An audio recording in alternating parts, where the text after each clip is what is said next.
علامه ابن قیم جوزی په خپل کتاب کې ضم الهوا کې بله واقعه نقل کوي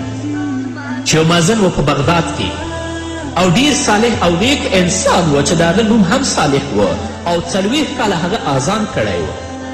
د څه کار لپاره یو ورځ منارې ته خیجي او د هغه جومات تر څنګ د عیسویانو کورونه ول په هغې کې په یوې جنۍ باندې د دې سترګې پورې وځي او په بد نظر باندې هغه ته ګوري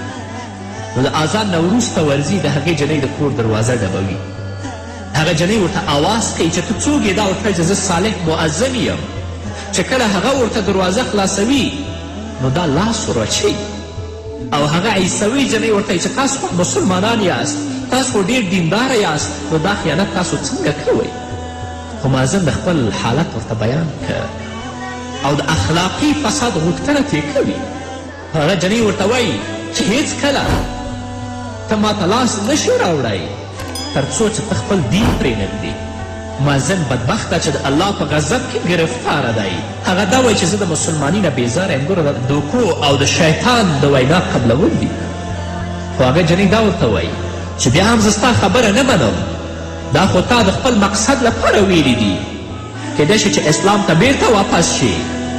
زما څو شرایط دي اول به ته د خنزیر غوښه خورې دویم به شراب څکې علامه ابن قیم جوزی په ضم الهوا کې لیکي چې دا د خنزیر غوښه هم خوري او شراب هم څکي خو جنۍ د دې نه فرار کوي او تښتي او جنۍ دا ورته وایي چې ته بام ته وخیجه تر څو زما پلار راشي کور ته او زما او ستا ترمنځ نکاح وتړي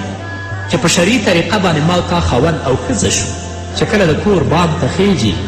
نو چونکه دې شراب څکلي و نشه کې و په ځان نه پوهېده په بان باندې ګرځېده راګرځېدو آخر ښکته راګرځېږي او د دنیا نه سترګې پټوي نو مسلمانانو ورونو دا ډېر د عبرت اخیستلو مقام دی د دې دنیا د مسلمانانو نظام اول د شیطان د فتنې نه خراب دی چې شیطان تل لپاره په دې هڅه کې دی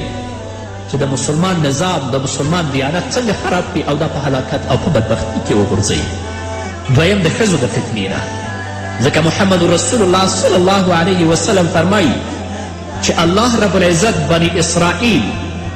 د دې فتنو د وجې نه تباه کړل نو الله رب العزت دې موږ ته توفیق راکړي چې د شیطان د جال نه هم ځان خلاص کړو او هغه ښځې چې تاسو غواړي په فساد او په منکراتو کې اخته کړي د هغه د جال نه هم ځان خلاص کړو بلکې تل لپاره دا کوشش وکړو چې په خپل ژوند کې موږ او تاسو الله د خپل ځان نه څنګه راضي کړو